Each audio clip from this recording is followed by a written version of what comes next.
देवेंद्रजी, तुम्ही खूप मोकळेपणाने बोललात, पण तुम्हाला कदाचित चुकल्यासारखं वाटत असेल की आज कोणी विचारलं नाही आपल्याला की होडी घातली होती, कसे गेले होते, कोणाला भेटले होते. त्यामुळे आम्ही एक छोटीशी गमत तुमच्या हातात एक पुस्तक देणार आहोत. ते पुस्तक बघून मला तुमच्या मनातली, तुमच्या बालपणीची भावना जाणून घ्यायची.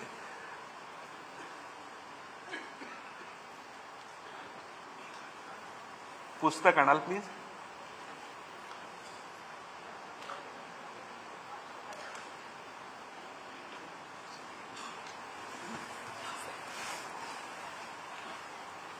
वा, मला असं वाटतं की हे पुस्तक पाहिल्यानंतर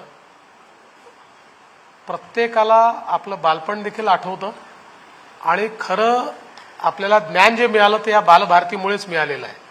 त्याच्यामुळे निश्चितपणे आणि आजही आजच्याही पिढीला बालभारतीच त्या ठिकाणी ज्ञान देत आहे.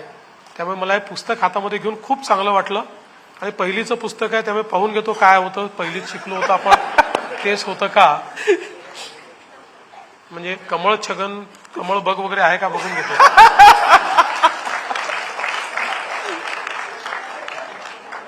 खूप जुनी योजना होती. किती जुनी योजना होती बघा. तुम्ही आलात आणि आमच्याशी मनमोकळेपणाने संवाद साधला त्याबद्दल मनापासून धन्यवाद. थँक्यू, धन्यवाद, आभारी.